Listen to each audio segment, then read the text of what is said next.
Namaskar and welcome to this new episode of What Does This Data Say? I am Ajay Prakash. Earlier this year on February 1st, when our Finance Minister Ms. Nirmala Sitharaman presented the budget for the year 23-24, there was a lot of claps, applause and desk thumping. Now, I'm not sure how many of her statements really deserve the kind of applause that was being generated and the cacophony associated with it, but then it looks like that the desk thumping has now become more of a ritual than really applauding something which is sensible. Similar was the case when she presented the budget for the Ministry of Education and mentioned that this year around there has been a massive increase of over 8% in the budgetary allocations. And immediately the news headlines the very next day shouted that this is the highest ever allocation to education, 8% steep rise for education, first ever teacher and education centric budget, and so on. But even the not so serious reading of the budget and its provisions for education shows a completely different story. The fact remains that ever since Mr. Modi took over the government in 2014, the education in our country has been taking a hit. So let me start by showing you the budgetary allocations for the Ministry of Finance after Mr. Modi took over the government in 2014. Now remember, these are just the budgetary allocation. It is not necessarily that this amount was spent as given in the budget. Sometimes it goes over the budget and sometimes we spend less than the budget, which is called the actual spend. So here are the budgetary allocations from the year 2015-16 onward, right on to this year, where the budget was 1,12,899 crore rupees. Now, on the face of it, this looks pretty okay that the budgets had been increasing year on year, except in the year of the pandemic when there was a dip, and after that, again, the budget kept increasing. Makes a pretty good story to be given out in the media. But then, as soon as I superimpose the annual growth onto this very chart, the story becomes very different. Firstly, if you notice, as soon as Mr. Modi took over the government, the education allocations were reduced by a massive 17%. So, the base year of this chart starts with a highly reduced value. The other thing you may observe is that the growth rates during the Modi period are quite erratic. They go up to 10%, come down by 7, then again go up by 12. Then there is a consistent fall in the growth rate right up to the corona year. In fact, the growth rate started slipping right after the 2019 elections. Now, before I show you further analysis on the Ministry of Education budget, the usual request. If you like this episode, please do subscribe to my channel and do share it with your friends. I always look forward to your comments as well. Now, if you compare the budgetary allocations of the Ministry of Education from the Modi years to that of the 10 years of UPA rule, you will notice one thing. The increase in the budgets during the UPA years was very consistent. Now, Mr. Modi, when he started in 2014, for no plausible reason, decreased the budget of the ministry by 17%. That only meant that it would take another 3 years for the budget to come back to the levels at which the UPA government had handed over the ministry to him. Thereafter, there was another dip during the pandemic year of 21-22, which meant we again lost 2 years. The budget came back to the original level only in 23. So that only meant that during the 9 years of Mr. Modi's rule, we had lost 5 years in the Ministry of Education due to faulty budgetary allocations. So let's see what these budgetary allocations mean in terms of percentage of the GDP. So the white line in this graph represents the allocation as a percentage of the GDP. Couple of things to be noticed. Firstly, the allocations as a percentage of GDP were higher than 3.1% always during the UPA regime. I don't have the data before 2009. I could not find it. That's why you will find the lower part of the graph missing. And as soon as Mr. Modi came to power, the allocations reduced to around 2.8 to between 2.8 and 2.9% of the GDP. This continued till about 2018-19 when there was a slight peak, and thereafter it is also hovering around 2.85 until the this year when the allocations were increased. One more strange thing you might have noticed that there's a peak in the allocation in the year previous to the general election. So there's a peak in 2018-19 when the allocations went above 3%, and this is repeated again this year in 23-24, 1 year before next year's election, where again the allocations have gone a little over 3%. Such consistent allocations cannot be by chance. They have to be by design. Now, when we talk of the budgetary allocations on the education ministry as a percentage of the GDP, you must remember that this figure of 3% of the GDP does not entirely come from the central government. There is a split between the central government and the state government. Together, they make up that amount, which is then calculated to be around 3% of the GDP. Now, here is one more interesting graph. This shows the contribution of the central and state governments in the budgetary allocations of the Ministry of Education. For instance, in the year 2009-10, the central government share was 0.7%, while the states contributed 2.4%, and that's how the figure of 3.1 was obtained. During the UPA regime, the central government share was around 0.7%, while the state share was anywhere between 2.2% to 2.6%.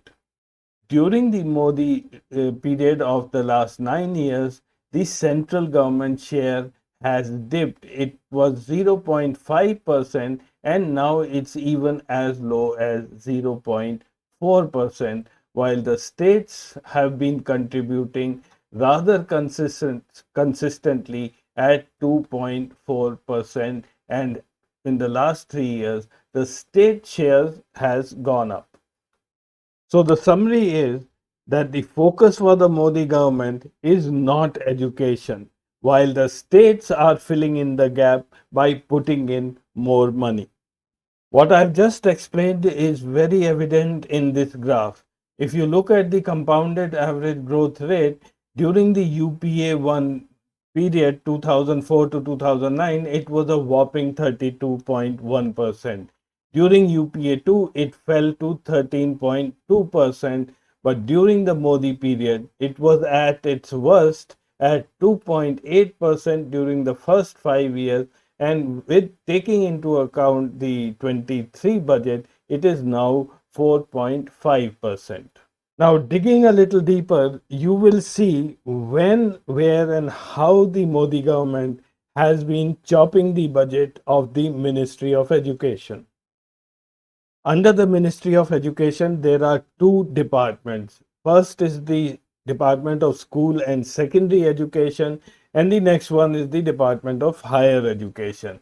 Now, I have plotted the budget allocations for these two departments from 2004 to 2023, which is the current year. Now, the white line below represents the higher education budget.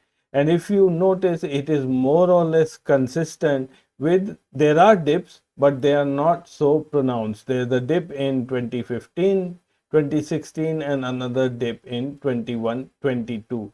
Whereas the Department of School Education, if you observe, the dip is huge.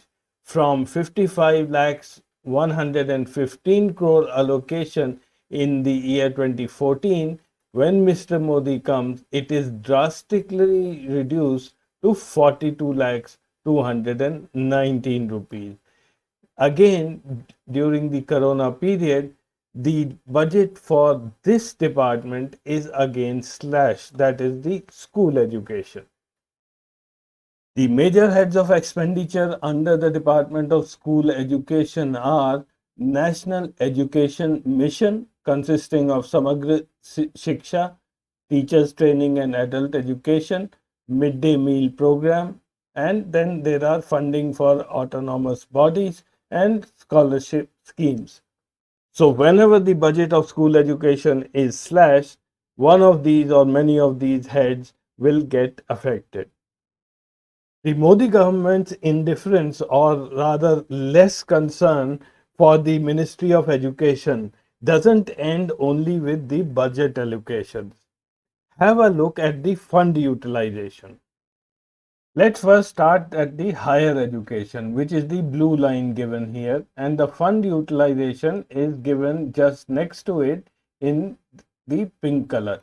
Now, if you observe during the UPA time, more or less the budgets were utilized. In fact, at times there was a little overspent as well. Now, when you come to the Modi years, the first thing to notice is that in the year 2014-15, though the budget of the higher education department was not slashed, but they never spent the whole amount. In fact, they spent almost close to 3,000 crores less than the budget. And as we come along to the more recent years, the pink line slips well below the budget value. That is, consistently, the Modi government has not utilized the complete funds that were allocated. Coming to school education, again in 2013-14, when Modi ji came to power, the funds were underutilized. And as we come closer to the years 2020, 2022, the underutilization of funds becomes much more apparent. In fact, in the year 22, almost 6,000 crores of funds were not utilized. And speaking to the Hindu, just after this year's budget was presented, the Finance Secretary TV Somnathan seemed to suggest that the quality of education in India will not improve even if the government puts more money into this sector. Coming from a bureaucrat, that statement seemed pretty bizarre. I will wrap up this episode by showing you that how the policy of the Modi government is very different from what is being implemented or practiced. The National Education Policy 2020, which was made during the Modi period, states that universal access to high quality early childhood development, care, and education must be achieved by 2030. Some of you may recall that the Kothari Commission in the 60s had mentioned that India should spend at least 6% of its GDP on education. Unfortunately, we have never achieved that figure. And despite the low spending on education, the NEP 2020 draft also suggested that we spend at least 1.4% of the total government expenditure on early childhood education. We are today nowhere near that figure. Early childhood education deals with the pre-primary and primary school children. It promotes them to going to school and retaining them in school. It also addresses the issue of school dropouts. And remember, India had enacted the Right of Education Act in 2010 and became one of the 135 countries in the world to have such an act. This last graph which I am showing indicates the amount that has been allocated statewide for early education of a child. There is a wide disparity starting from around 35,000 rupees per child in Arunachal Pradesh and down to 3,000 rupees in Meghalaya. The All India allocation per child is around 8,300 rupees. And just see where the BJP ruled states figure in this allocation. Here is the list of states where the allocation per child is less than the All India average of 8,297. The list includes Meghalaya, West Bengal, Uttar Pradesh, these are the bottom three, Nagaland, Madhya Pradesh, Maharashtra, Bihar, Gujarat, and Karnataka. Some of these states are the usual suspects like Uttar Pradesh and Bihar. But one cannot understand how come states like Gujarat or Maharashtra are figuring in this list, and also a state like Karnataka. And then the states who are better off than the national average are in the middle of this list: Kerala, Assam, Odisha, Rajasthan, Goa, Punjab, Delhi, Tripura, Manipur, Chhattisgarh, Jharkhand, Tamil Nadu, and Telangana. Most of them are states where BJP is not in the power or not an alliance partner. So I'm leaving you with all this data, and I think you can draw your own inferences. Thank you for watching this episode. If you liked this episode, do subscribe to my channel and also share it with your friends. I'll see you again next week with some more interesting data. Till then, goodbye and namaskar.